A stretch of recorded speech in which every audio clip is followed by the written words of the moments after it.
That's fair. I should have seen where the train was going in your mind's palace in Jars Full of Cum. Jars Full of Cum is just a meme reference that I've been thinking about, so that's why I keep bringing it up. And when we especially in wrestling, what wrestler, if you had... Oh, no. Okay. No, this is fine. Yeah. If one of your friends was like, yeah, I've been filling up jars full of this wrestler, what would you be like, okay, well, I mean, that makes sense. I'm not morbidly grossed out that, not that he's doing it, but that he told you, or she... You know what? In the year of our Lord 2022, I don't think that act grosses me out as much as it is. As long as you have this separation of reality and your cum jar fantasy, if you understand that separation of reality and fantasy, come in as many jars as you want.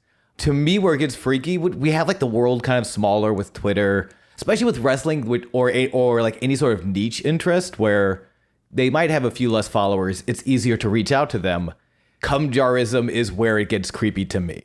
Oh, yeah. So, I'm trying to think, if I was going to fill a jar full of cum for a wrestler, I mean, probably Shawn Michaels, because that was my first. Okay. Your first cum jar was Shawn Mike? Mm-hmm. Yeah. It was a commemorative cum jar from McDonald's. You know how they used to have commemorative cups? Mm-hmm. Well, it's that joke, but with cum jars now. See, I was thinking... You could be like in your room and you're like, oh, Sean. And your parents would be like, oh, well, he's just like talking to himself. Weird Sean. But you're saying like the separation of reality and what you're currently doing, the reality in jar. We should say separation of church and state. No, separation of girth and weight. That's how you like find out how well a penis is actually doing. Because like no one's going to have the like weightiest penis and it just be like super girthy. So like if it's a hefty penis, it's either going to be like super long or like, oh, it's girth. That's what people want is girth. Okay, so in your quest for the separation of girth and weight, you're looking for girth. Yes. Okay. Actually, I'm looking for neither. I'm looking for both. It's people who have the separation of girth and weight, where it's like, well, who cares if you have a weighty dick? It could be a string bean, but it goes past your sole of the shoe. Sure, that's physics. Ugh. So you're looking for the end of the separation of girth and weight. Yes, that's what I'm looking for. And I'm looking for the end of reality and cum jars. Okay.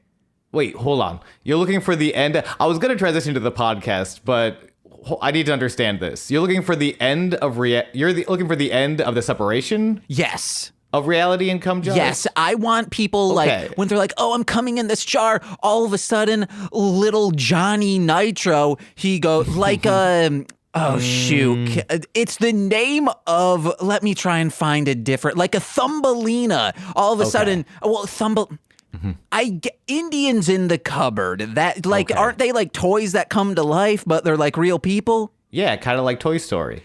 Well, but they're like flesh and blood in Indians in the cupboard. Okay, so you are looking for a magical cupboard to turn the toys of which you now. Where you store and also make magical, like, oh my God, I'm Johnny Nitro, and you're just like coming on him. And he's appreciative because that's how these little fuckers live. They're like the butterflies in Peacemaker, but instead of sucking up that amber shit, it's just like they got a long old tongue guzzling cum. Yeah, okay, that's how they live. So... Are we cupboarding them before we fill them with jars of cum, or do you fill them with a jar of cum, then put that into the cupboard, and then they come out born of cum? Wait, how do you do both? Oh, you're doing like pull a it couple out of each. From the cupboard. Yeah, like you're not like opening up the cupboard and getting on a step ladder and going, oh, because that's dangerous. You're when you come and you're standing up, your knees sometimes buckle, especially if you're working that pee state. Fucking deep state. I want a pee state. Yeah, okay, wait, but you still haven't answered the question, sir. What? And I'm sorry. So are we bringing them to life before or after we come on them? But they're You can't alive, answer well, both. You can't be. I'm sorry. You can't do that alive. both. Okay, you pull it out of the cupboard and they become flesh and blood, but tiny. Then you come on them and they eat it up real quick, and then you put them back in the jar, and then they become a toy again. Okay, so they're toys unless they're being cummed on. Or, unless they're out of the cupboard. James, did we just solve misogyny? I think we did. I think we fixed misogyny. Go us. Hey, okay, now this is the podcast. James, I figured out what we are. What's up? First of all, welcome to the podcast, Sweaty Time Pro Wrestling. There's no it in that. I'm Sean. I'm one of the hosts. With me is another host. Hi, it's me, James, and we're going Doug. Proton Wrestling. Temple, baby. We're breaking down Lucha Underground Episode 2, Season 1 today. Okay, so a quick tangent. James, you know how I'm like not funny, but I'm usually pretty prepared on these? But you are funny. You just don't let the goofs go. I hate them because, okay, you know how like WWE is not, it's not sports, it's not entertainment, it's sports entertainment? Yeah. So that way they don't have to be too athletic and they don't have to be too good at entertaining? Yeah. I think we're like journalism entertainment. Or we're audio like entertainment. Well, no, I've heard audio entertainment. They're really good. Their production quality is amazing. Doug.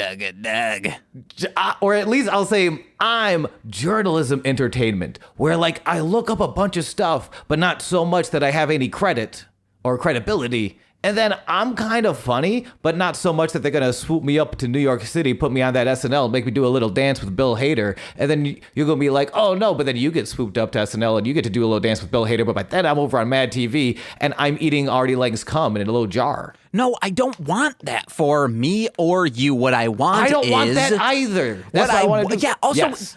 no one work at SNL. The schedule sucks. Why is that happening? Kind of like when Vince McMahon was outed of WWE. The day Lorne Michaels is kaputs from that presentation shit, the work hours will be manageable. I guarantee that. Yeah. They're all union, aren't they? That can't be a non-union production. I got to imagine they're union, but I also got to imagine Lauren is rich and laws don't apply to rich people if they're sneaky. Strike. SNL strike, guys. I mean, the thing is with the morale, it's kind of the same way with Vince, though, where it's a little culty. Everyone who walks in. I woke up to a Patrice O'Neal interview talking about his 2 days writing for the WWE. And it's just very, culty is kind of a fair word for it, where you see the genius of one person, the dangers of authorship, where oh, this one person has it all figured out. They're so deeply ingrained that like even the backwards ideas that they cultivated, even backwards is harsh. Just the old school ideals that don't work anymore are so protected by their umbrella of genius that the new better ideas don't get through. I also think it is because there's no alternative, at least current, like WWE still number one, still on top, and AEW is so new that it technically could, especially now with, the Warner Discovery, all of that stuff merging. They're on TNT, right? Yes, they are. They're on TNT and TBS. Yes, so They're very Turner. That could fall apart at any moment, just like SNL. There's no real alternative to SNL at that height. So let's get some goddamn late night. Don't try to go up against them. Go up against them. Don't do like a party down, party over here. Whatever that Nicole Byer, Allison Rich, Jess McKenna collaboration with the Lonely Island and Paul Scheer TV show. It was fucking great. You guys should seek it out. I should seek that out. I don't think I remember that at all. That sounds very good. It was probably like 2015. It is fucking awesome. And it only got one season because they wanted to go like up against, as a sketch show, SNL. But because they were like, oh, well, I guess we have to respect Lorne because he doesn't want us to do that. Because it's Lonely Island, they were like delegated to a like 10 p.m. slot on Friday night. Ooh, that's a hard one. Yeah. Speaking as a Rampage viewer, AEW Rampage, their second show is like 9 Central Friday night. And it's always like, it's a good show. I'm glad I don't have a life for me to go out on Friday and miss it. I'm in front of my TV with my popcorn and my little pennant. Not your TV in front of your computer screen. Don't let them know.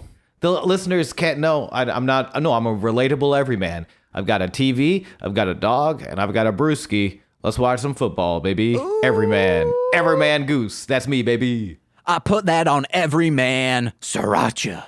If you see a man walking on the street, spritz some sriracha on them, not in the eyes. Let him know you think he's a spicy little meatball that you want to swish around in your mouth. No, he needs a little bit of spice. Sriracha him up. James, and we're going to get to your first segment and we'll start the podcast popper soon. But I do have to ask, if you were to be basically cupboarded toy by any I'm going to say any cast member of Mad TV or SNL. So you get your choice. Who do you want to be in a little jar waiting for them to pull you out? Who's pulling you out? McCollum. Whose hand is that? Ooh. Colin Mockery? No, McCollum. Yeah. Oh, McCollum. Ooh, that's a good choice. I forget how good McCollum is sometimes. Or fudge. Why am I forgetting her name? Hold on. She's Benson's mom. That one kid's mom on iCarly. Isn't that McCollum? No, not Mo Collins. Come on, man. She is that? I believe the only woman ever with this credit of all female voices on a TV show, because on MXC, she is every single female voice. Yeah. I thought that was Mo Collins. No. Okay, Mo Collins. Come on, man. I'm going to scream it out once I see her name. Mary Shear. Mary Shear, thank you. Oh, my God. Yeah, Mary Shear, absolute.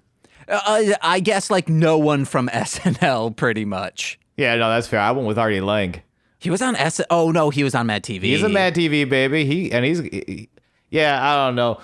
Ropes have come. Welcome to the podcast. I truly thought you were going to like rope that around, to a wrestling question, not like you should have said like, hey, if you want any wrestler.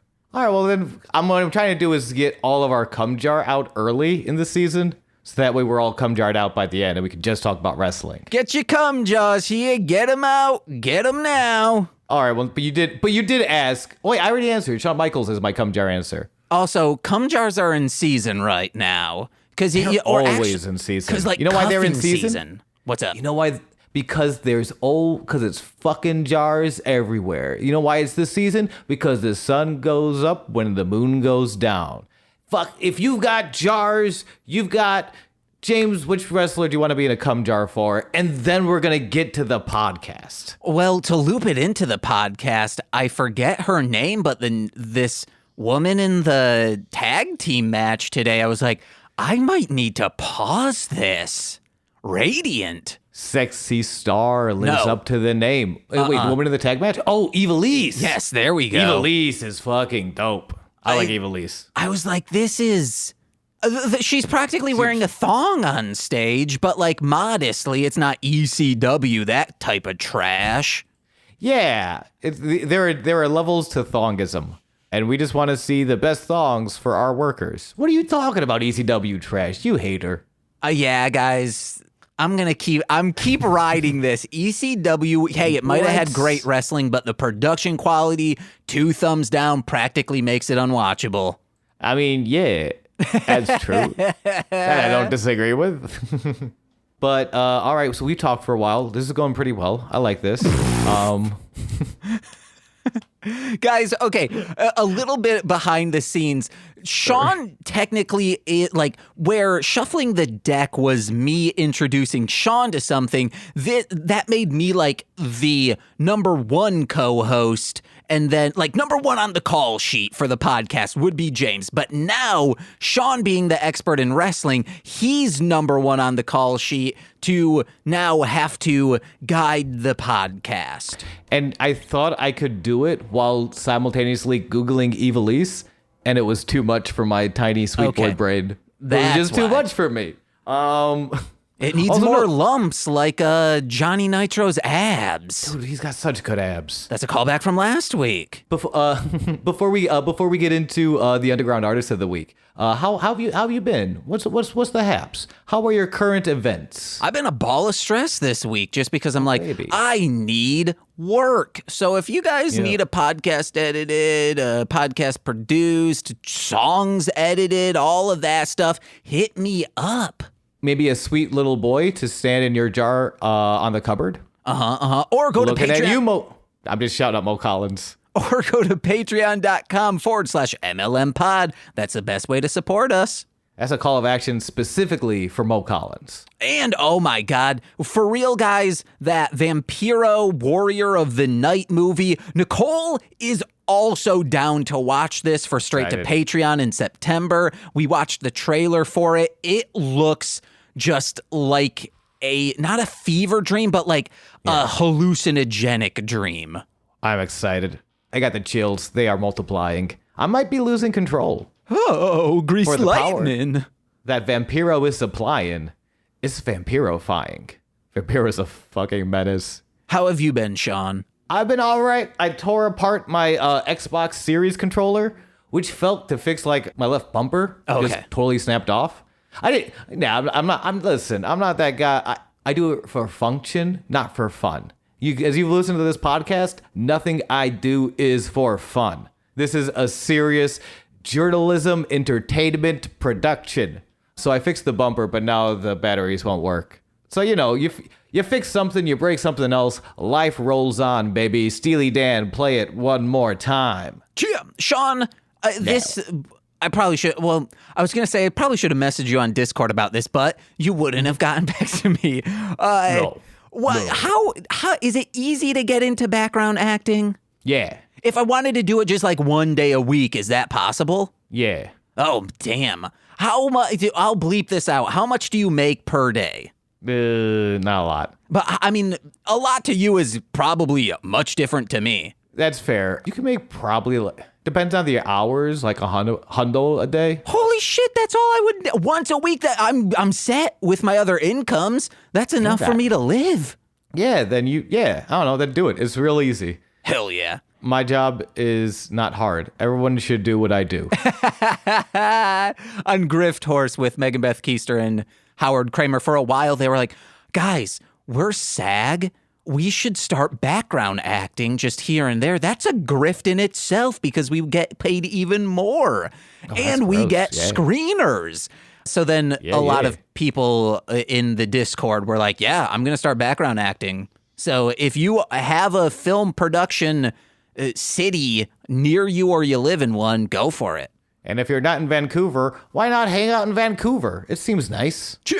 James, who's the underground artist of the week? Okay, so I was like, James, don't just do another Detroit-based hip-hop artist. You branch out, do something else. It's a huge world. It's so exciting. There's so many different voices. I can't wait to hear what different voice you brought to us this week. James, go. Not self-appointed, but like he had this title, the mayor of Detroit himself, Wait, hold on now. Proof from D12. Proof is great, though. Proof is I feel like it's easy to forget how good Proof was.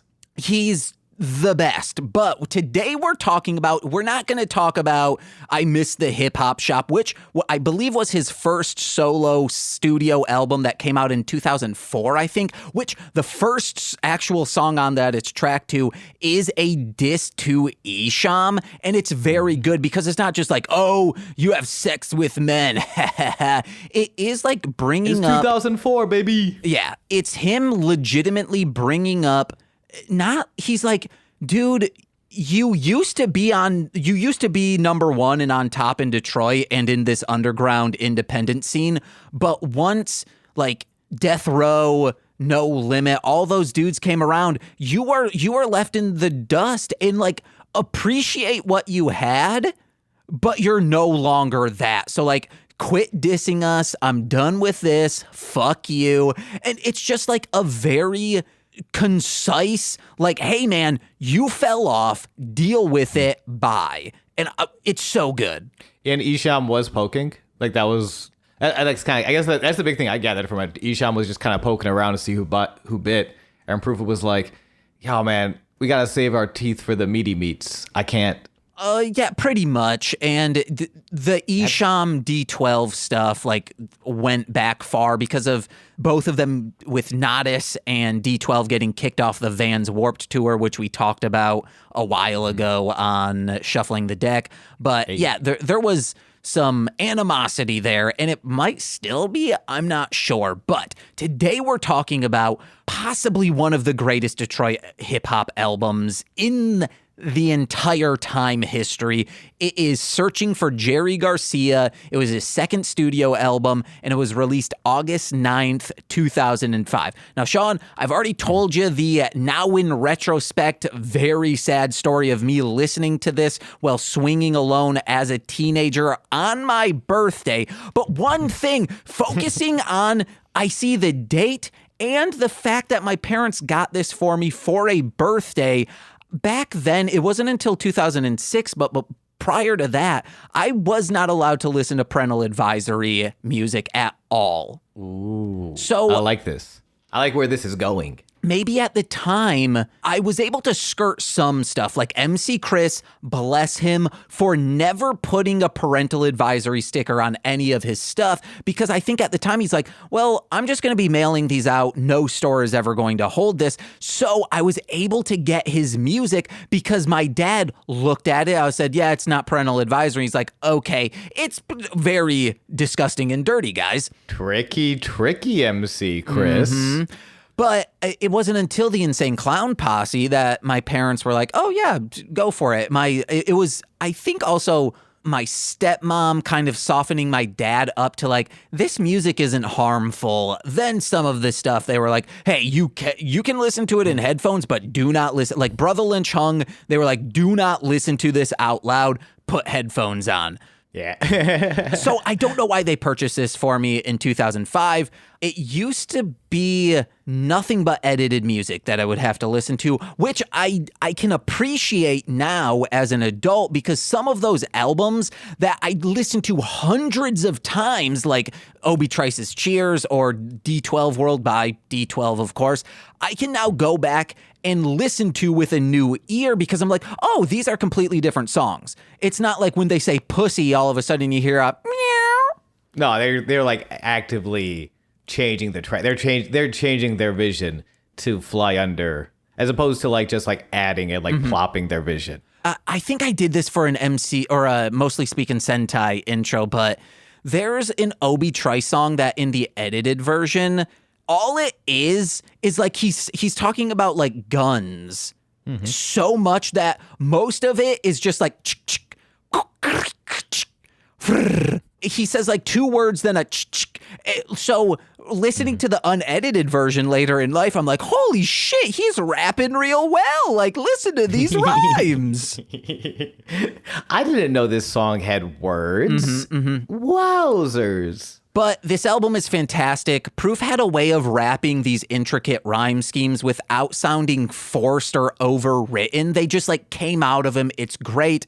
There is a mixtapey feel to this, or like a compilation vibe, because the songs don't seem to have a through line besides like a handful of songs that deal with untimely death, which kind of prophesizes his own death in 2006, which I cried. When he died and when MCA died are the only two celebrities that I'm like, wow, this fucking sucks. Wow. I didn't realize. I thought it was later. I didn't realize it was 2006. No, yeah, it was 2006. But this album's great. It features a lot of Detroit rappers like the aforementioned Obi Trice, Slum Village alums, MC Breed, who was on Psychopathic or like their offshoot label, King Gordy, who Psychopathic wanted, and D12, who are on the only bad song on the album called Pimp Likeness, because every single rap album in the early to mid 2000s needed for some reason a song about being a pimp.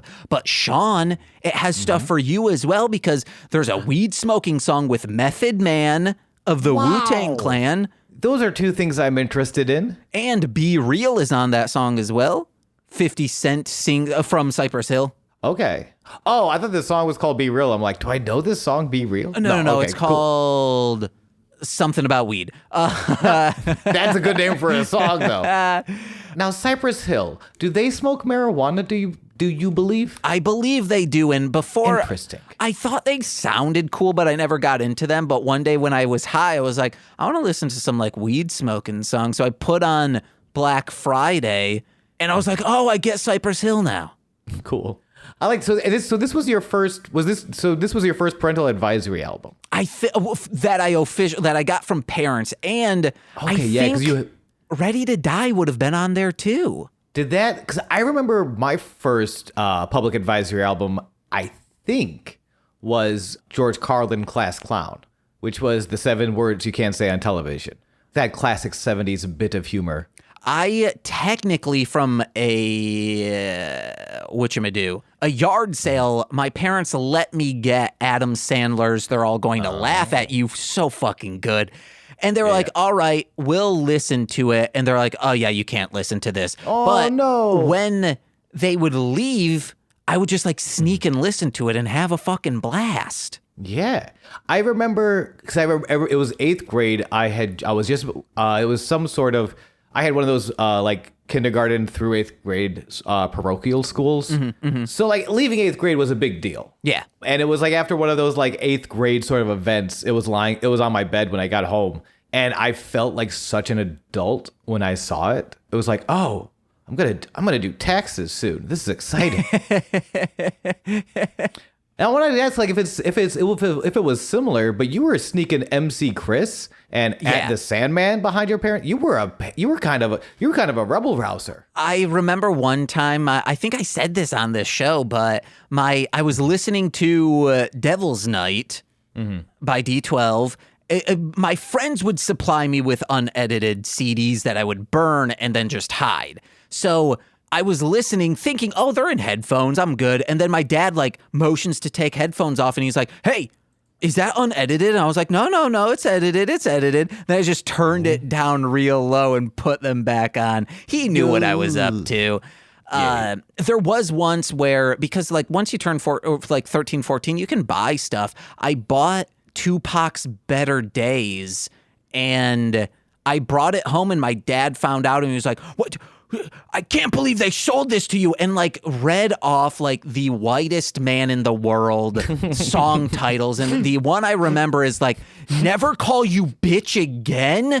I can't believe you bought this smut, not realizing the irony in that, which is an apologetic song to a loved one of his of like, hey, I fucked up. I am learning from my mistakes, and I will never call it's an aftermath. It is I learned from this mistake, but oh man, it's ingrained in my head of never call you bitch again. Like when Nicole worked at Reckless Records and her coworkers, I believe, like laughed at her about this. Someone called to like find out if they had an album, and she said, oh yeah, which let me see what Snoop Dogg albums we have. Okay, we have The Game Is to Be Sold, Not to Be Told. Something like that. Like she said that it like album does not have a question mark at the end of it, ma'am. But in Nicole's defense, she had to like say it clearly because she's on the phone with someone, but just out of nowhere, someone saying a Snoop Dogg album in like as phonetic as possible. Very funny. But I was just gonna say, no, it's not as clean as your Hank Hill of a father reading off. Where's this now? Never call you bitch again. What the hell? It's like I wish TikTok was around so you could make your dad angry dad style famous. Because jeezums, that tickles my fancies. My dad doesn't talk like Hank Hill. My brother's father-in-law does talk exactly like Hank Hill, though. I just pulled a reference. You're in Michigan. That's so far away from Hank Hill land. Rural America blows my mind every time. I love you. Never change, except for the parts where you absolutely need to change. Yeah, like rural Michigan. But let me get into some of these song recommendations. Then we getting on to the goddamn name of the show. Babies. Baboa's theme, Forgive Me, which features 50 Cent on the hook, No T Lose with King Gordy, 72nd and Central featuring Jay Hill and Obi Trice, and the final track, Kurt Cobain, that serves as his last will and testament in the form of an audio suicide letter. Damn. That sounds amazing. It's Jesus. so good. Yeah. Because Was it Kurt Cobain? Yeah, Kurt Cobain, because he's apologizing to people who he's friends with for like, hey, I did this wrong, or like, hey, I'm proud of you for doing this stuff. It's so good. All the things she said, why is all the things she said so hard for me to pronounce? Sometimes it's all the things they said running through your head right before you blow your... edit all of this out. Everything about that sentence was a catastrophe. That's some great recommendations, James. I love them. That was so good. Next week, Babies. I promise it won't be... I was going to probably do like Frasier Boys, Me Being Me, but I was like, no. I'm in a proof mood right now. We can save tossed salad and scrambled eggs for next week. Yeah. But this week, we got to get into this. We got to get into the temple. Yeah. We got to get our tickets out. Season 1, Episode 2, Los Demonios. We open up. We're in the temple. We're in the ring. We got those 3 villains from last week. Heck, we don't even know their names. Why have you done and who are you? Hey, there's only one thing you need to remember. Cisco. It's a very interesting introduction for all 3 guys. And the issues of the last episode completely solved in the second one. The crowd is full of clearly wrestling fans. They know the chants. They know when to like get real hype. They know to chant Eddie when Eddie needs to be chanted. I feel kind of bad for people in those situations who constantly have to be reminded of dead loved ones. Yeah, but it's also... I think there's some pride in there. We'll get to there when we get to that moment. But I feel like it's more pride where it's like I'm constantly reminded of how much I loved someone though. Mm-hmm. So it's this weird, whatever that Vision quote is. Hey, I'm Vision. I'm gonna fuck you with my robo dick. That one. Oh, hell yeah. And then WandaVision's like, oh, you fucked me so hard I created a second reality. Well, I never, except for in the last reality. Ooh, there are so many versions of me, I don't know who to keep up with. Oh, actually, I guess I should say, Thanos finger fucked you so hard I created a second reality. The Big Bang Theory is true. The Big Finger Bang Theory in that case. Yeah, no, that was the joke. Thank you, James. You're so proud of yourself, and I'm so proud of you for us all. At the temple, the 3 men are in the ring is Cortez Castro, Cisco, and me. I'm the boss. Shut up. My name is Big Rick. Mm-hmm. Which, like, they're villains. Also, it was interesting how, like, they don't open with that. The first thing Castro says is that he wants to beat you up and take your money. My name is Castro. And actually, now breaking that down, I do like that. I like that it went in, what do I do? And because he's not he wasn't a televised name. This is an introduction of Castro to the wrestling world. So for him to kind of like, what do I do? Okay, cool. And now here's my name. I can kind of tie that easier. So it was a criticism that as I read out loud, I actually liked. And then Cisco's just like, yeah, and I'm Cisco. I could have swore it was Cisco first because it was so abrupt. Or maybe it was so abrupt that I thought it was the first thing ever said in this episode, which was, hey, all you need to remember is one thing, Cisco. And it's like, is that you, sir, or is this the group? What's going on? No, Cisco went second, which is awesome because like Cortez Castro lays it out perfectly. This is what I do. I beat you up and take your money, and my name is Castro. Then Cisco comes and he says, forget everything else about that. You don't need to know. All you need is Cisco. I think he meant to say Crisco. I think he's selling us Crisco. I think he's a Crisco door-to-door salesman. And you know what? Awesome. Not enough Crisco being used today. Well, technically, he's a temple-to-temple salesman. This is true.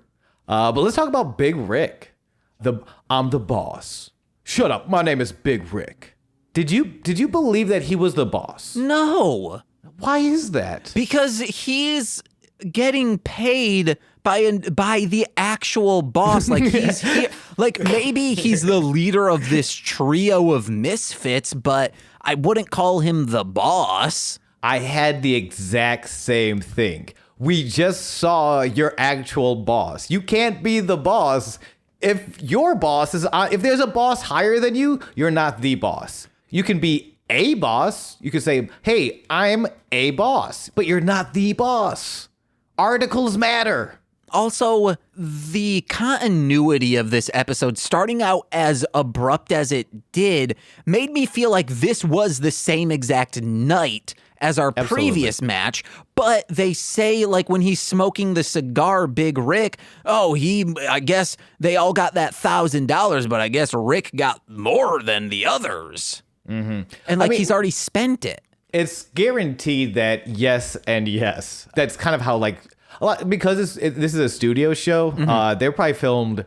I would guess maybe 5. They film a lot. They would have filmed a lot of episodes all in one day. I'll push back slightly on that. Yes, if this were a game show where it was new contestants each week, I think maybe 3, because if maybe 3. Yeah. So far, everyone from the first episode is on the second episode wrestling. And if they're also on or I guess they're only like at most 14-minute matches. Yeah, you take a break for an hour and then you're ready to go. No, you want to know what? Yeah, probably 4 to 5.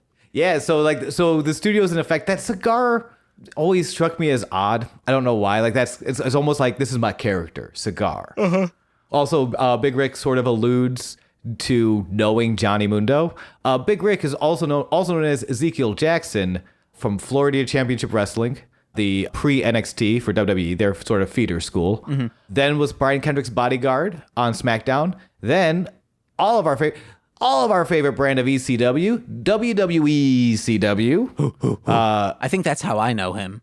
Mm-hmm. And then everyone does. Everyone watched that. Do you remember the zombie? They had a zombie. I think, wasn't he a part of the 6-person in the evening to Dismember or whatever, December to Dismember? I swear to God, I'd buy it. I have no idea, but I would not be shocked. My old face would be at rest. So as Ezekiel Jackson, Big Rick is sort of like, "Hey, I'm Johnny Mundo. I know you, but now you know what I am, who I am, how I am." Something like that. Johnny Mundo runs in. Big Rick takes off, beats up 2 men by himself. Johnny Mundo, no chair, no lead pipe, just the heart of a warrior and some of the coolest ding-dang flips he ever done seen. So Castro and Cisco take off. They powder out of the ring. They grab chairs. They're getting ready to kind of jump back in when, well, who's that coming to the aid of Johnny Mundo? It's Prince Puma, being as fucking amazing as ever. At which point, Cueto comes out of his office, which again is right next to the ring, and is so cool. I love that. And Cueto makes the match. He says, "Well, if you guys gonna tear each other apart, we might as well make it official. Sanctions a tag match. We got it immediately. Castro and Cisco versus Puma and Mundo." Who? Did you find it? I must just know him from normal WWE or watching shit, or from my friend Core just screaming his name all the time. That's awesome, because I didn't know anyone who was like a big Ezekiel Jackson guy. It's not even his fault. Like, he never got a huge program. But I'm glad you knew someone who was like, "No, that's my fucking Big Rick, the man with the cigar." Hell, I'm so sick of going to Bob Evans and not being able to just light up a big old stogie. This is my vessel. I don't know if it's like, hey, that's my guy. My friends in that group would hyperfixate on someone's name and just say it all the time, like Montel Vontavious Porter. Hell yeah, MVP, baby. They would say his name all the time. So Ezekiel Jackson is a great name. Yes, it rolls off the tongue. So that might be the reason why he is forefront of my mind with that name, not Big Rick. The boss. You mean to say the boss. Please don't look slightly to the right where the other boss is literally right. I would have loved that actually if when he goes, "I'm the boss," if Cueto just pokes his head out and goes, Well, I'm a boss. I'm a sub boss. I'd be like right before you fight Shredder. That's me. I'm a mini boss. I don't call myself, no, I'm not a mini boss. I'm a sub boss. It's different. Okay. Thank you. We go to this tag match. Great tag match. I'll say off the bat. Very exciting. Yeah. But Puma and Mundo are insane right now. Like 2014 is a very good year for both of these guys. We started. I'm trying to think. I'm looking at the spots I have, and I'm just like every time I look up at it, I'm just like, how does Prince Puma move the way Prince Puma moves? I thought, what the fuck is up with their like programming? Whoever is like saying this match goes first, this match goes second, this match goes third is off base so hard, because this match, I was like, how are they going to outdo this on this episode? Luckily, I think the second one was awesome. And then the third one, it wasn't a spectacular match, but the story it told was like, oh, fuck yeah, this is where it's going. I'm so glad you hit on that, because absolutely. I was going to say this for the end. Let's talk about this now. Because I was thinking about how they booked the pilot, that first episode. Mm-hmm. And if you don't remember, it was Damon and Chavo in the first match that really, like, barely a minute, Havoc and Sexy Star, and then it closed with Puma and Mundo. Because I was thinking about like on the stand-up thing where, like, I really do think it is first joke, best joke. And it's not all across the board, but I've always liked the idea that the perfect joke is the perfect sort of one line in which you get everything about me. My first impression in like a single line, right? And I think if last week started with Puma and Mundo and then closed with Chavo and Damon, hear me out. Mundo is a big name. Puma's not. Actually, technically, Ricochet is a big name in the indies. Puma has never wrestled before in his life. Mm-hmm. This is Prince Puma's first match. That is designed to be, and it's a studio audience, so they're easier to like stay hyped, but it might be a little bit harder to get them to hyped. Would you want to warm up for Lucha Underground? Would I want to like, no, wrestlers should warm up for Lucha Underground. Stop trying to get me into stand up. I hate it. This is in a studio setting. Shouldn't like there's it some shouldn't be breakdown. A comic. Yeah, it should probably be like, I don't know, not Mad Striker, not Vampiro. I don't know who does warm up, but someone more in the wrestling. Conan comes out. I guess Conan should do warm up. Colt Cabana with some comedy wrestling. I mean, you could do a lot of wrestling. I mean, if you're gonna do wrestlers, you want to do younger guys, like basically. Like a young version of Puma and a young version of Mundo. Okay, to cut their teeth. Yeah.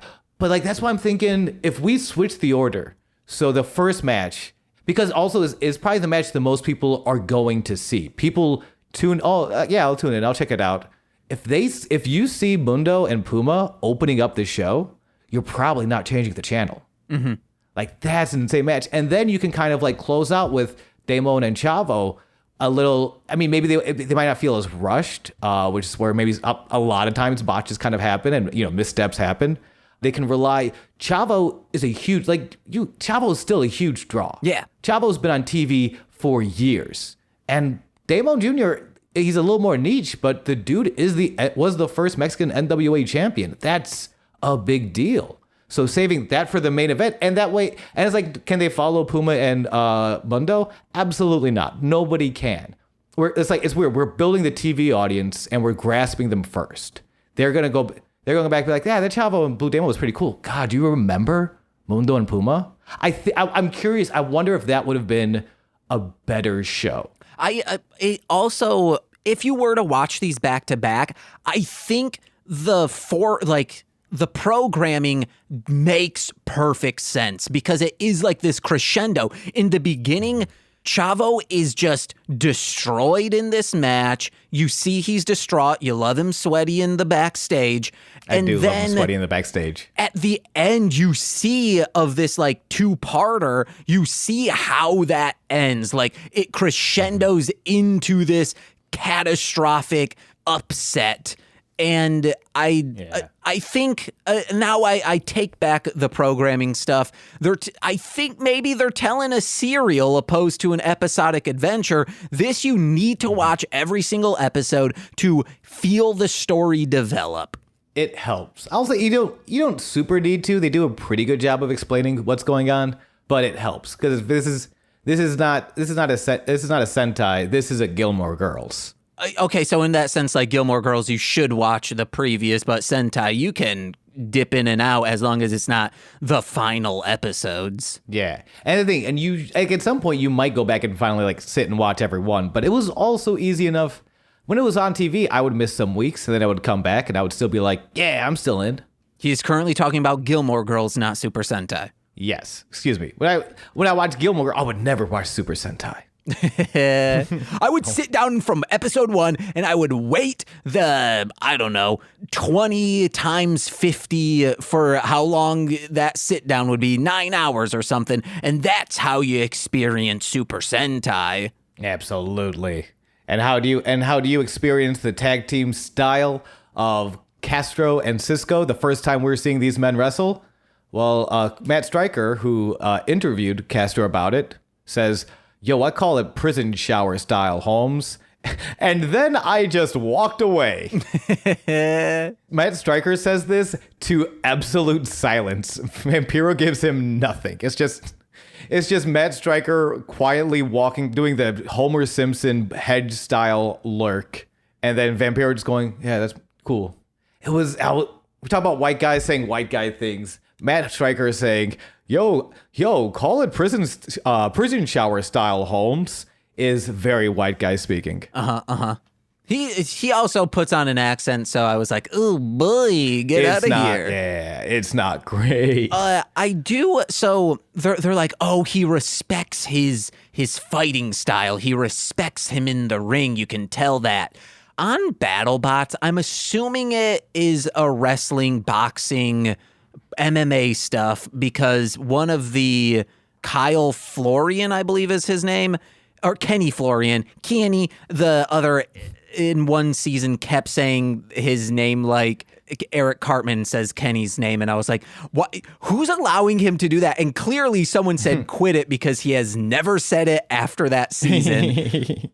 Aw, I was just trying to be rememberable. Shoot. They say about like each other's, like the robot's weapons. He'll say like, oh, which doctor really respects Tombstone's weapon? And I'm like, stop saying this in nearly every single match, guys. Yeah, I guess in terms of combat sports, BattleBots is.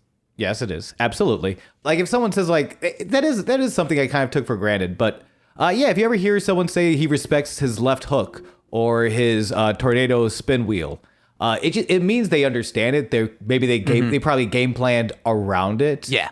Like another big one is scouted. He scouted his left hook or his spinning cyclone laser jab. I understand. It's just when it goes into a robot, that's what I'm like, you guys can't take it that seriously. It is a robot. But you know what? Absolutely you do. Because it is a combat sport. And the big thing with like the difference between BattleBots and most boxers have a left hand. I don't mean they like throw, I mean just they physically possess that ligament. Not every robot has the same parts. In fact, that's one of the, so like when you design your robot, you probably will make meta decisions of like, okay, I know there's a couple of low to the ground boys who are trying to flip me, so maybe I'll design this, that, and the other. I will respect their flips. Some people do that on the fly. For true. And they are pretty fly when they do it. Yeah, of like, hey, I know I'm going up against so-and-so. I need a specific thing mounted to my bot now to help me combat that strategy. Well, I'll tell you this for free. Castro and Cisco did not respect the corkscrew diving moonsault, tope moonsault, from Puma as he levels one of the men on the outside.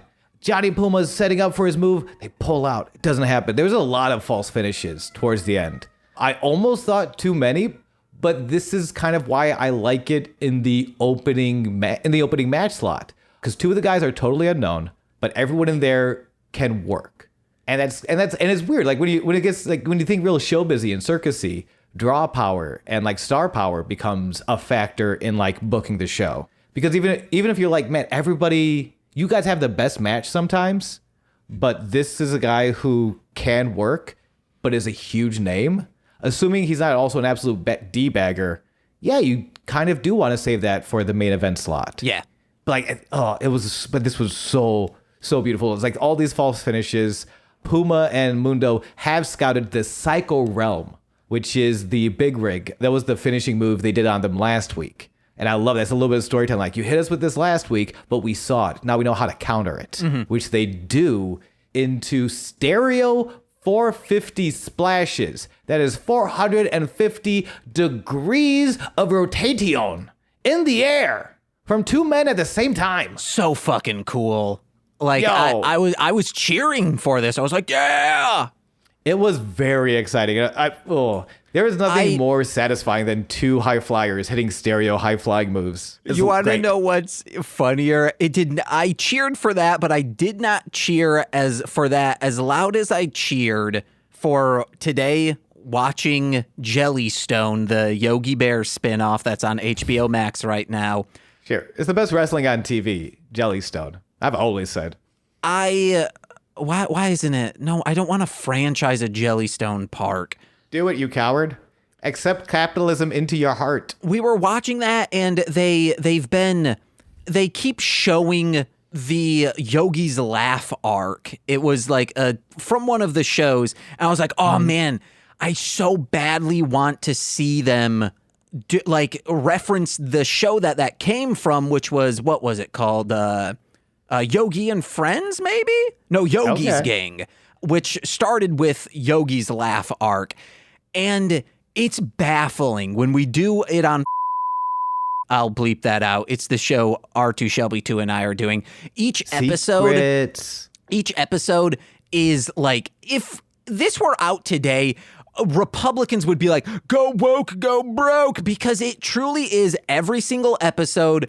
They go up against a villain like these. You have Dr. Bigot, who has a bigotry raise to zap people to... Yes, whoa. That you came out swinging and I wasn't prepared? You have the greedy genie, Mr. Prankster, the gossipy witch, Mr. Sloppy. What was the... all of those sound like children villains.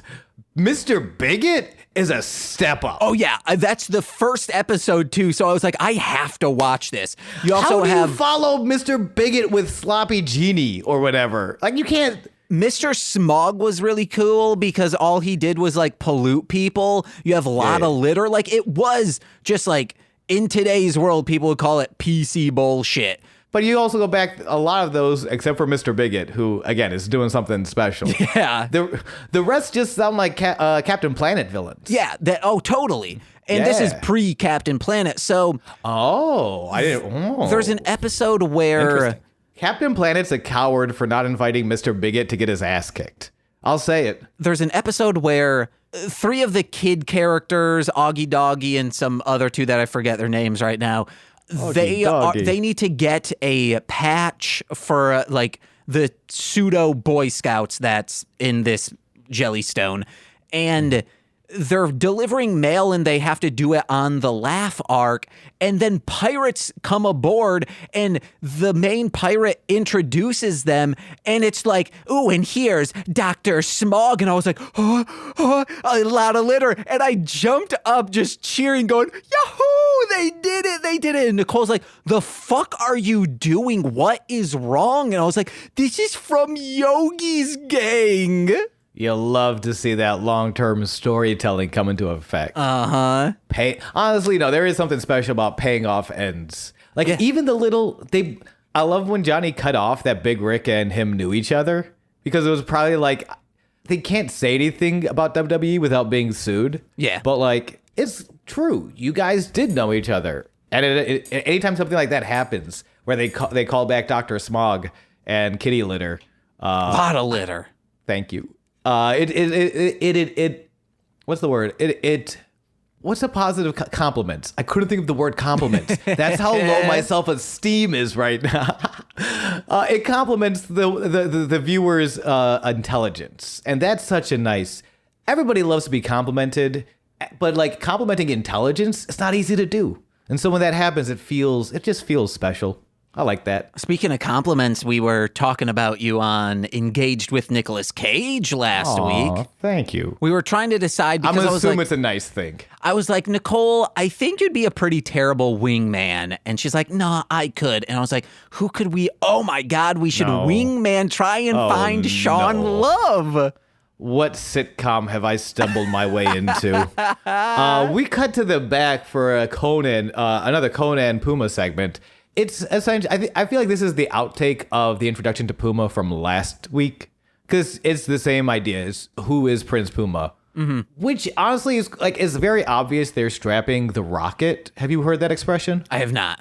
Strapping the rocket means they're trying very hard to make a name out of someone who wasn't previously famous. They're going to strap a rocket to them and push them up the card. A great example is Brock Lesnar. When he first debuted, he beat everyone. And then he was the youngest world champion. Anytime you hear the youngest world champion, they probably had the rocket strapped to them. In that they were very much pushed by management. Mm-hmm. But like Prince Puma, because again, Ricochet at this point has become a real indie darling. I believe these were after his Bola, his Pro Wrestling Guerrilla Battle of Los Angeles debuts. He's been hitting Japan at this point. He's been working I think he might have hit ROH. I can't be sure, but he is if you've never seen Prince Puma or you're not familiar with Ricochet, like if you're an old WWE head and you like some of that like cruiserweight style, that really fast, smooth kind of high flying, because there's two types of high flying. There is the Hardy Boys style, which is I'm going to jump off something real big and it's going to go boom.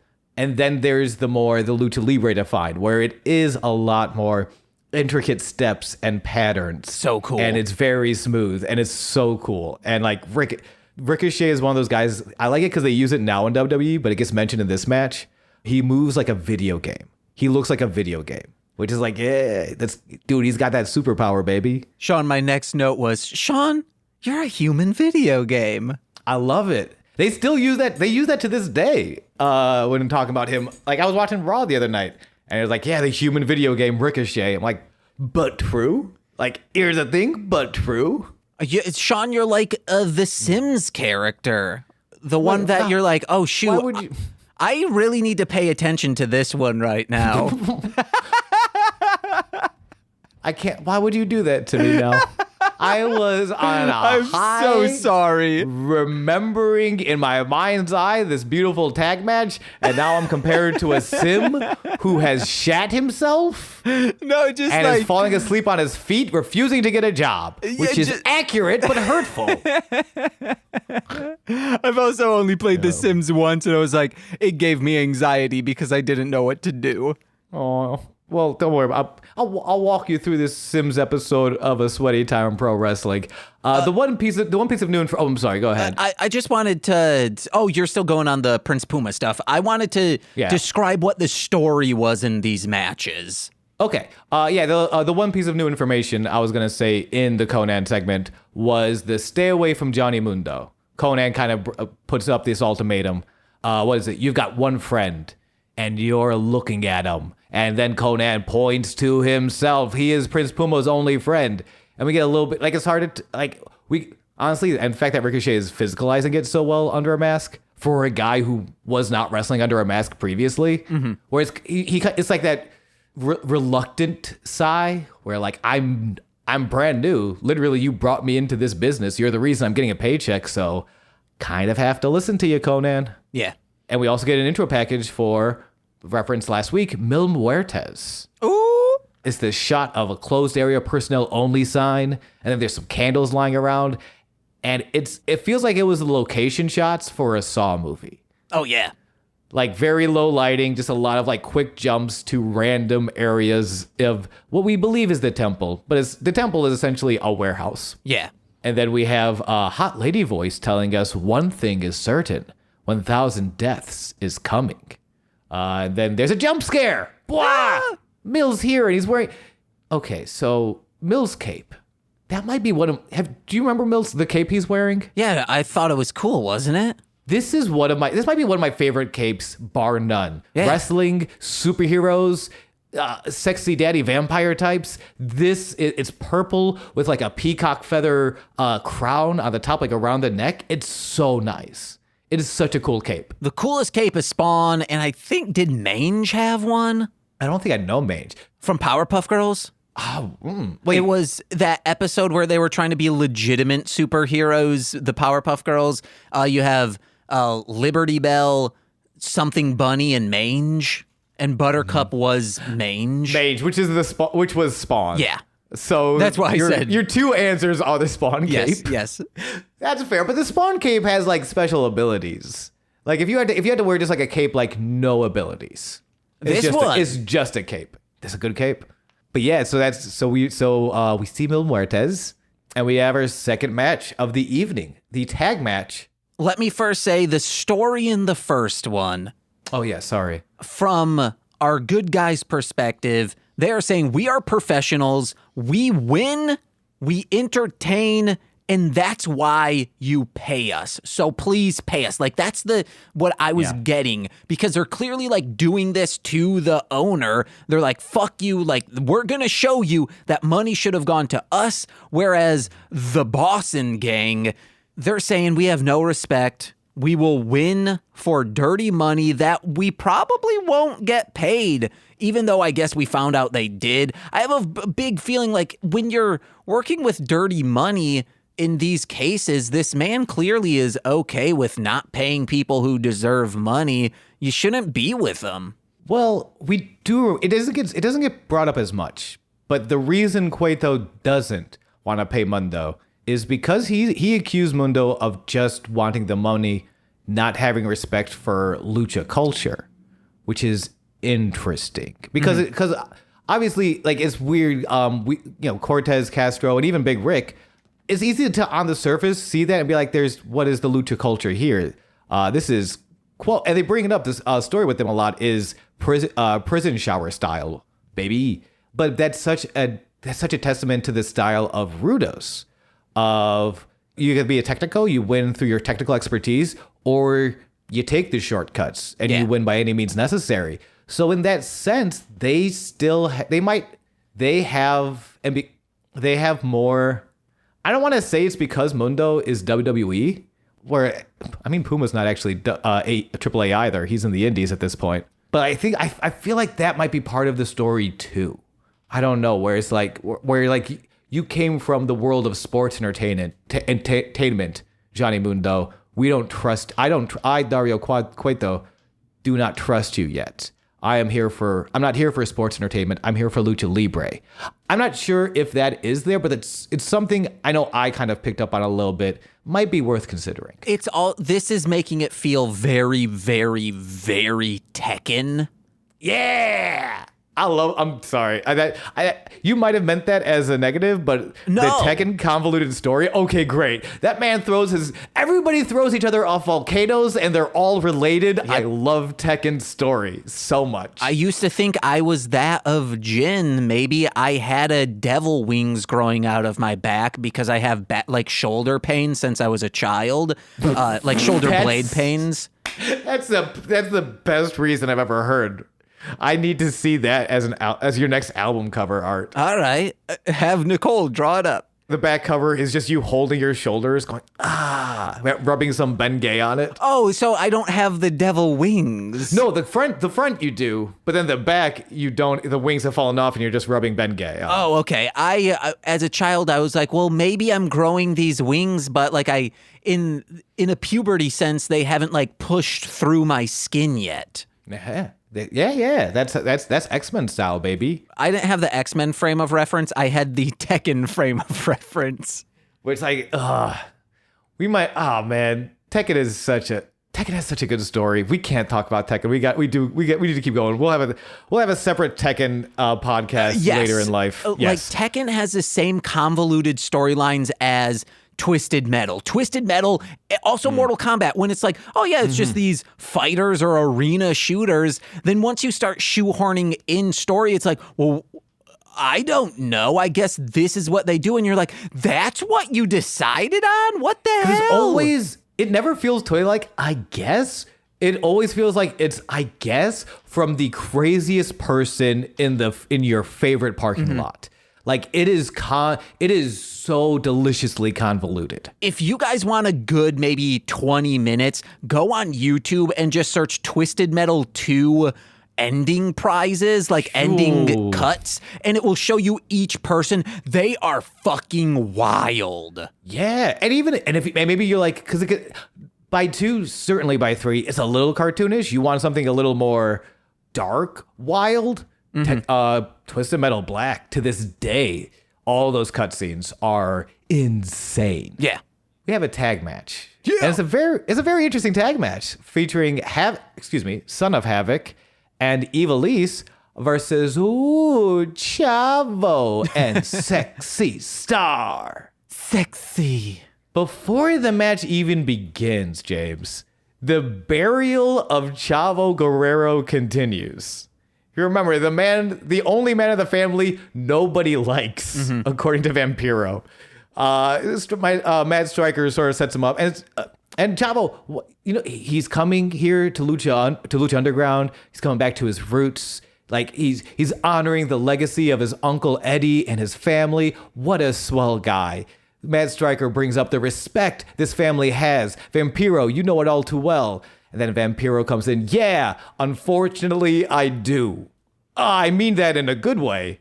Vampiro, what has Chavo done to you and yours? You unfortunately know of his respect. I didn't take it as bad. I took it as like, oh yeah, I know because I've been on like the wrong end of their boot. Like, that's how I took it. That makes sense. To me, I took it as, yeah, unfortunately I do. This Chavo kid doesn't deserve any of it. No. He's making a mockery of this business. I shat in his bag every week at WCW. And I'll do it again. If my anus wasn't so damn prolapsed right now, I'd be shitting in Chavo's bag as I do commentary. I hate this kid. That was my take on Vampiro. Man, I can't wait till we watch that Vampiro movie. I'm very excited. I hope he shits on Chavo during the movie. I hope at one point he punches a vampire in the face. He turns around and he's just like, Chavo, you fucking bitch. And then he just goes right back into it. I think he's in like Sting-like makeup. It's baffling. There's a scene where a girl caresses his face and she's like, I bet all the other women who were watching the match wish they were in this changing room with you. And he goes, I think all of it's poorly. Now, I don't know if it was filmed in Spanish then dubbed in English, or they did not have a proper mic on set, so they had to overdub everything. Or they're like, oh, we're filming next to a construction site. We can't film any other time. Let's just dub it all. I like to think it had to be dubbed because after, in between every other line, it was just fucking Chavo. He's not in the scene. He's not in the scene, Vamp. He might as well be. I know he's here somewhere. He's just super paranoid that Chavo is everywhere because he fucking hates this kid. Or there's just rumblies in his tummy because he's holding in shit. So he can unleash it in his bag. Which is also what he calls Chavo. I call my shits Chavo because I fucking hate him. There's a tag match here too. Here's a story of what I think it is. It's not making women look weak. Because you have to fight dirty in order to beat Sexy Starlet. What's her Sexy Star? Sexy Star, yes. And then and to get an upper hand in plus in any other scenario, it's the man had to take that, had to bring this man to the point to be able to tag out. No, that's not the case. A legend is putting this woman over in this co-ed match. I forget exactly what they call them, but I thought this was very well done. It's interesting. So this is, and I don't love the phrase. I know a lot of the wrestling community on Twitter, not the internet wrestling community, wrestlers on Twitter they're kind of bucking the phrase intergendered wrestling, which is men fighting women, women fighting men. They classify this as an intergendered match, as opposed to what we see in WWE and even in AEW. think the argument is a lot of TV companies only will allow mixed tag matches, which is the men. The tag team is a man and a woman, but the men fight the men, the women fight the women. So like if the man tags out the woman, the other team's woman is immediately tagged in as like considered like you don't have to both hit tags. You're considered in. That's so weird. It's weird, especially because it's wrestling. The idea of intergendered wrestling is actually like the idea is like why are we still labeling it as intergendered wrestling? It's literally just wrestling. Yeah. We are a series of characters. If you don't know who Abaddon is, they are a zombie. They are of the undead, dark, necromantic, evil powers. You telling me Hulk Hogan can fight a necromancer?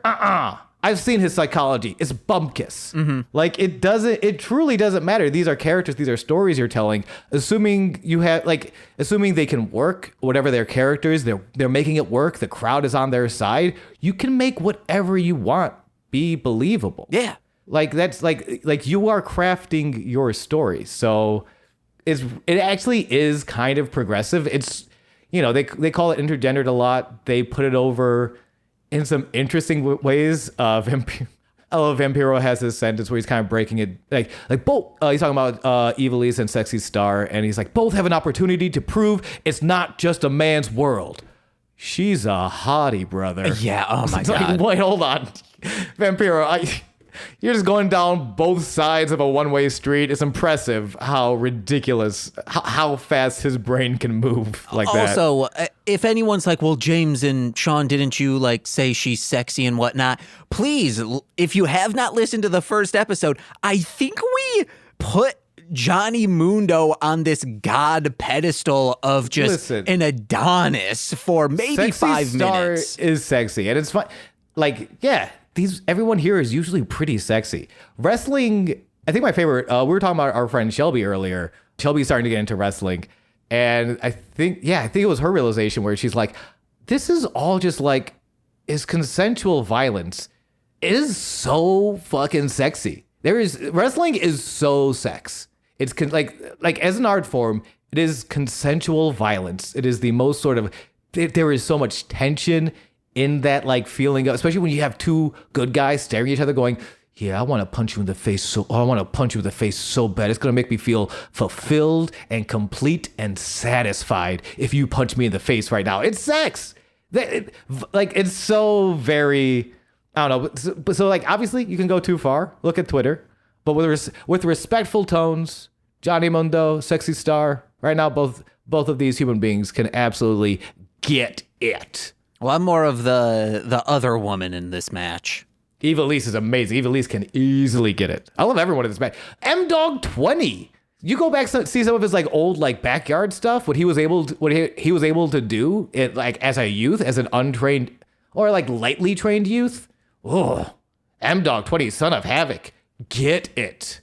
I was Everyone like, I don't Chavo. know who.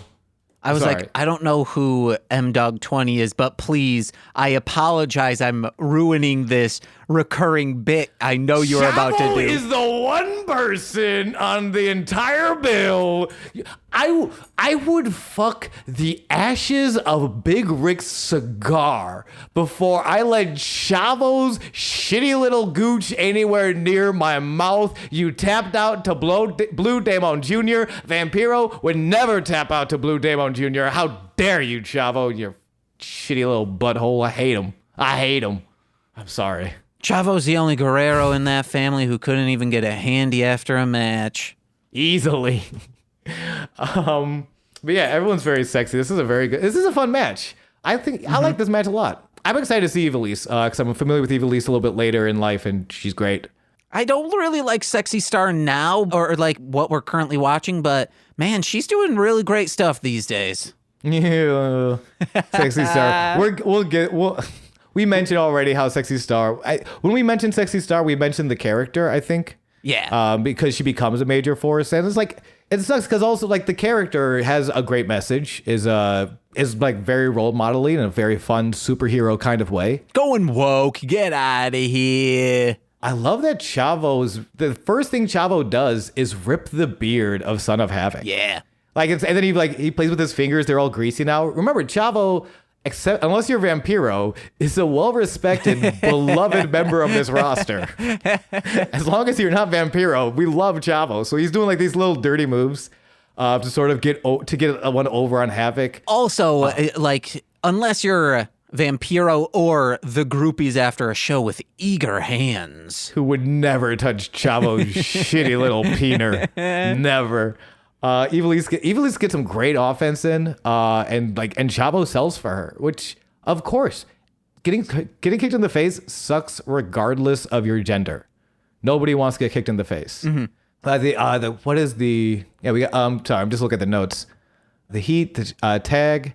There was an interesting pinfall where Evilise is going for a pin. Chavo breaks it up by distracting the ref. Yeah. And so she just starts choking Sexy Star, which again pays off, I think, at the end of the show. But it's very normally the hero wrestler comes in and hits the wrestler, and distracting the ref is for bad guys. But so is beard pulls. Chavo, what are you trying to tell us with your shitty little dick? I thought you were going to say starts choking her. So again, Shelby's right. This is sexy. Wrestling sexy as hell. If you're like I'm still a sexual being, but like I don't know what this sentence is going for. I lost the train of thought. I'm a sexual being, but I ain't trying to fuck right now. Wrestling might be for you. I don't know what that sentence is going for. I don't either. I'm going through some stuff. I don't know if I want to edit that. I don't know either. Close of the match, Chavo frog splashes, tags in Sexy Star for the wheelbarrow roll up. 1, 2, 3. Hell yeah. This was a fun match. Good to see Sexy Star back. Great to see Evilise and like better women's wrestling than certain television products right now. We're not going to get into it. Tony, do better. Cut to the back. Blue Demon Jr. glistening and sweating alone in a locker room. These are my favorite shots. We get this sort of Evil Dead, the end of Evil Dead shot where we run up to the back of Blue Demon Jr. We see a sexy lady finger, tap him on the shoulder. He turns around. It's a ghost. James, there's nobody there. They ain't no finger. They ain't no lady attached to the finger. They ain't no finger even. And then he turns around. Katarina, an associate of Mil Muertes, is in his face with a message from Mil. She licks this man in the face. And that's it. A taste of the thousand death. Damon wipes his face in defiance. But remember, that's a message from Mil. So Mil Muertes saw Blue Demon Jr. It's like that the legend, the first Mexican NWA world champion, Blue Demon Jr. I gotta lick that man's face, but good. No, I think what probably happened is later that night, Katarina and Mil, they come into an HR like, hey, the Blue Demon Jr.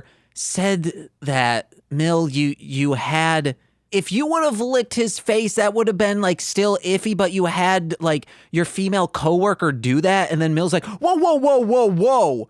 You licked his face? What the just got no. Wide-eyed, shifty eyes going,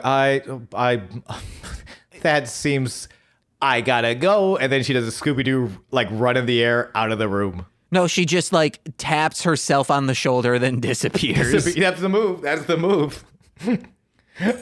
It feels cool. It feels very like, again, very I liked it. It felt very mysterious, very wild, and very, I think I've said before, I'm a Superman guy. Sometimes I like just a good guy trying his good darndest to be the good guy. So Mil Muertes to kind of like wipe that face in defiance, going like, hey, I like fucking as much as the next guy, but right now I got some evil to fight. I thought that was very cool. Before we get into the last match, one of my only criticism for this episode, and it just would help the story, is they need to mic the ring a little bit, and that will come in later for this next match. That's fair. There's a second Puma hype package, really strapping the rocket to Puma, which makes sense. The guy, I mean, you have Conan speaking for him. Conan is a great talker. People are very excited to hear Conan talk. And one of the best, probably the best ring worker, at least right now on the roster from what we've seen. Even compared to Mundo, this dude's, I mean, he's still young too. So he's not like he's, Ooh, if you have not gone back and watched Baby Ricochet or Prince Puma, ooh. But yeah, it's another hype package. Conan rolls a nat 20 on a history check. So he knows. So from looking at him and hearing his last name, he knows Puma's a direct descendant of the fiercest renegade tribe of the Aztecs. They found him in a back alley, James. One of the worst barrios in the country, James. Fighting for his life, James. A reminder, Ricochet started in a suburb of Illinois, spent most of his time in Philadelphia. I think this is his first major long stay in Los Angeles. He did it, guys. Puma boxes a bag off the chain, and I will say, after the second one, they're pushing it down on us a lot. I do want to save the sweet young street rat, because I don't buy that. I love him. Like, they're pushing him a lot, but it works for me. If the idea is like, this is a guy he's working his damnedest from nothing. Don't you want to save this sweet young boy? I'm like, I want to save this sweet young boy. I'm excited for Puma. Yeah, same. I like his wrestling style. He seems cool. I'm excited. I truly am excited to keep watching this show.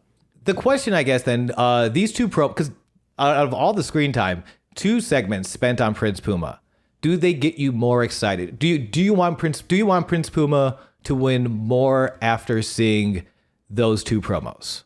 Yes, but also I want to see more of him. So regardless, as long as he's putting on a good match, I'm cool with it. But Sean, I think we got to get into this last match. Yes, we do. Blue Demon Jr. versus the debuting Mil Muertes. As Mil Muertes, with Katarina by his side, come down to the ring. Matt Striker has the line, Katarina seems to fill our screen with some type of dark seduction, which is weird and sexy at the same time. I like that phrasing. Like, it sounds very much like, I don't think this dude's ever had sex, but like he describes it real good. Yeah, Mil takes a knee. He sniffs a hanky. Before the match. He takes the knee, sniffs a hanky given by Katarina, and then the stare down begins. James, what do you think is in that hanky? I couldn't even, it's gotta be boogies, right? No, it's just her. Oh, her boogies. No, the scent of a lady. All right, the scent of a lady's boogies. I like this. Mil Muertes, James has a cat. How are they doing? It's both Butter and Socks. They're on the same chair. They're settling in, but I heard one of them hissed at the other. And it's like, just fucking go to sleep, guys. Get CM Punk in here. Yeah, put him to sleep, baby. But not in that way. And Mil Muertes, by the way, is he's not a well-known figure. This is his debut. He's been wrestling since like the mid-90s, not under the Mil Muertes mask. Sort of like kind of a journeyman, but never really, like, this is his biggest push, especially on television. And it's interesting to see, and he's an older guy too. Like, I think today he's 50, so he'd be like 40, early 40s when they were filming this, probably mid 40s. Yeah. It's really interesting to see this style. I like this match a lot more than the Chavo match, actually. Yeah, I thought there wasn't like huge spots, but it told a good story of truly setting this man up to be not a man, a larger than life villain that you need to be afraid of. Yeah, and Damon working around him with the thing we talked about before, a Technico using their technique. Mil Muertes is stronger. He's got more dark magic behind him. But Blue Demon Jr. is a well-regarded veteran. He knows the trips and the tricks and the holds. Like every time he starts getting back on Mil Muertes, it's not a punch, it's not a kick. It's usually some sort of arm drag or takedown or like some like sort of like wrestling trickery. There's this one move that like I had to rewind it several times because I thought I missed it. Blue Demon Jr. is in the corner. Mil Muertes from the other side of the ring is charging at Blue Demon Jr. He rolls, like Damon on his feet, kind of rolls out of the way, but leaves a foot behind. And I had to keep rewinding, like, why does he? Because it was so clearly like he actively meant to sort of put his foot up.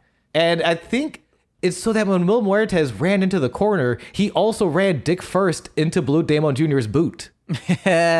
He didn't kick him in the balls. He just left his foot there so that Mil Muertes could kick himself in the balls. Okay, yeah. See, that's respecting the other person, but not fighting dirty. It's walking that line, and tells the story of the grizzled vet who knows all these tricks. How do you kick someone in the balls without kicking them in the balls? Mm-hmm. The great philosophical query of our age. How do I not get DQ'd? Mm-hmm. But give me a blizzard.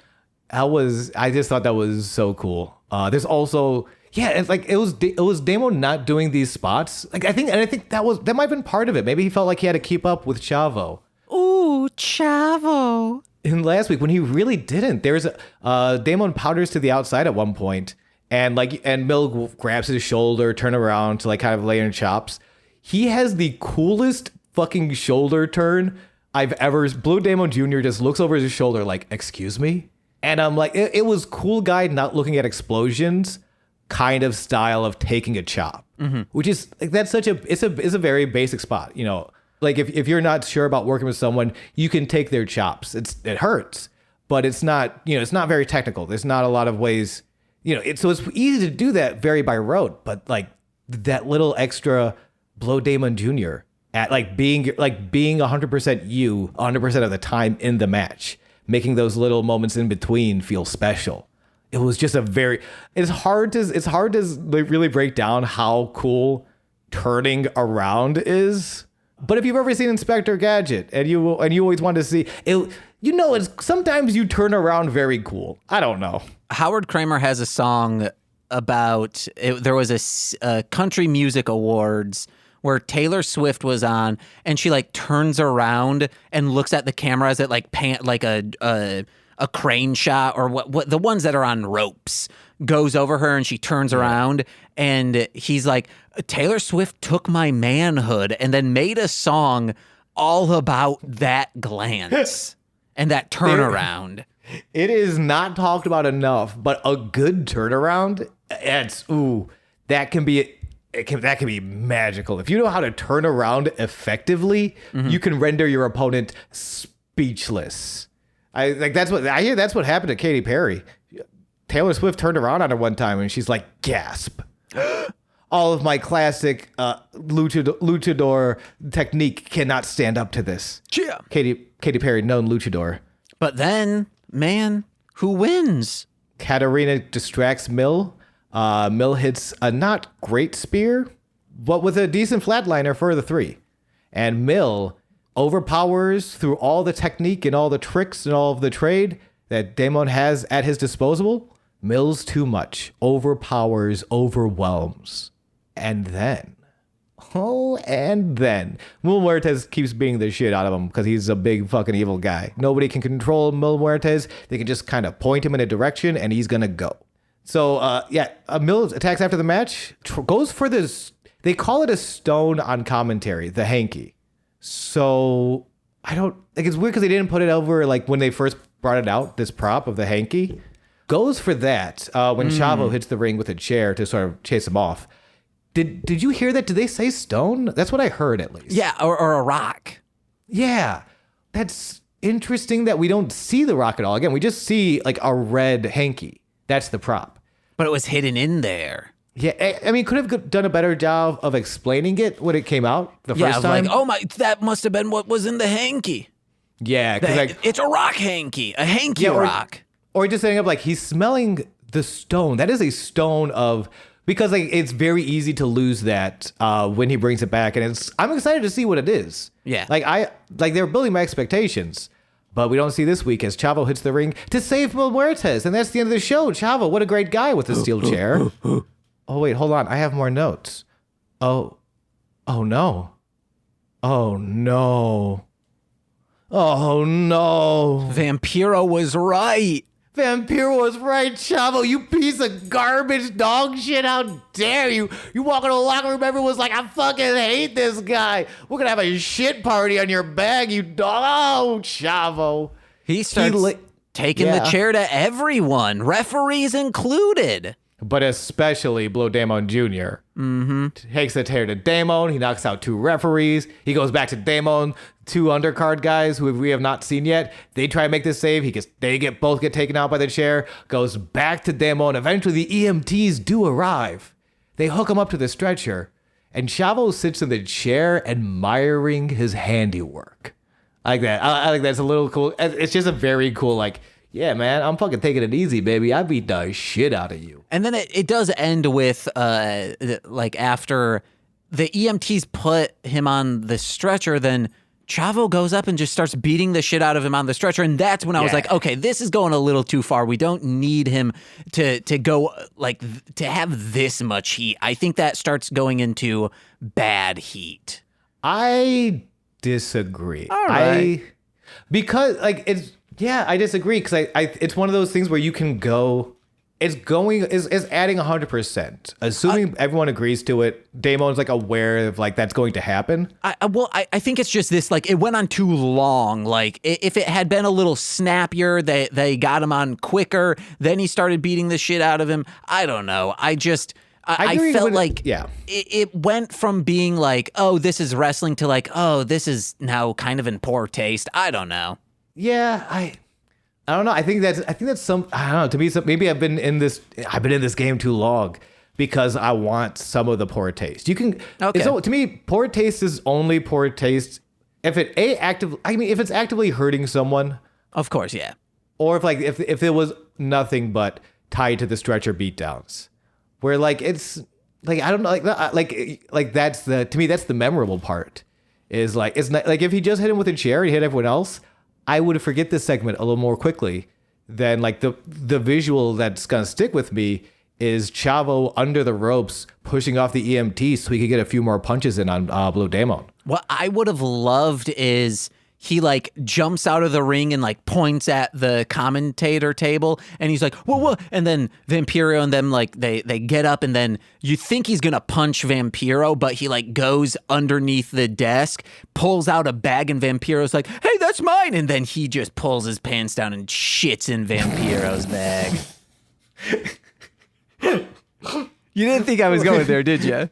No, that is the correct timeline, though. Yes, you have won wrestling. Congratulations. Yeah, guys, let us know. What did you think of that end match, baby? Over on, I guess, at Marshland Media on Twitter. And if you think we're a punto, which, real quick, as we're closing up, we talked about, like, this episode really getting the chance in. Crowd's red hot. Mm-hmm. And, like, I love that they put in... Because that's not an American. You don't go to American shows very often, like WWE shows, and you hear the punto chant. The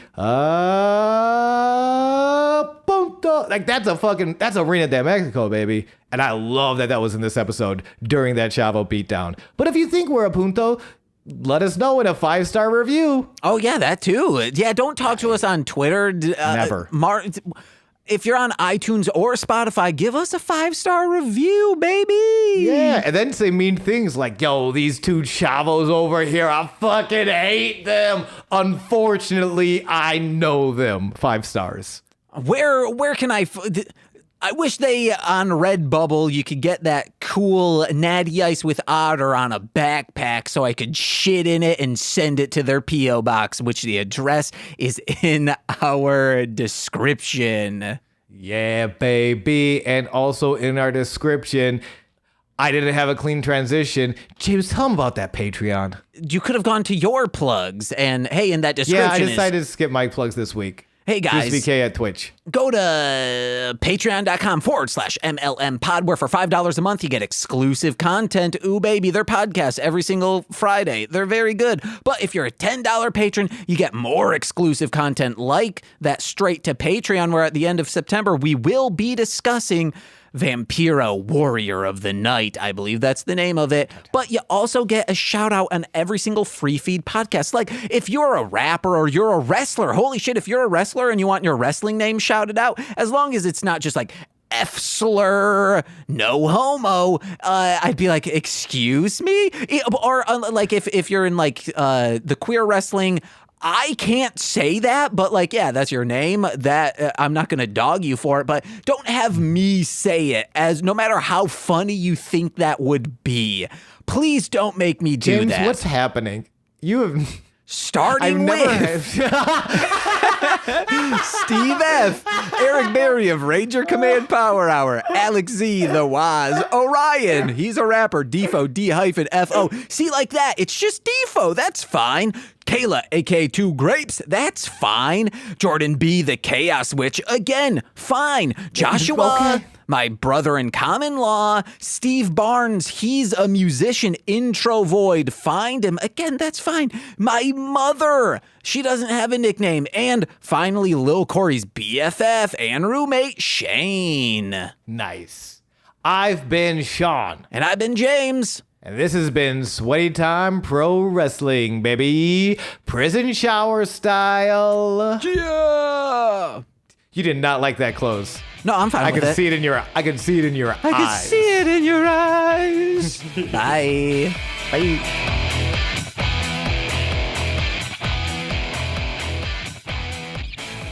Oh, yeah.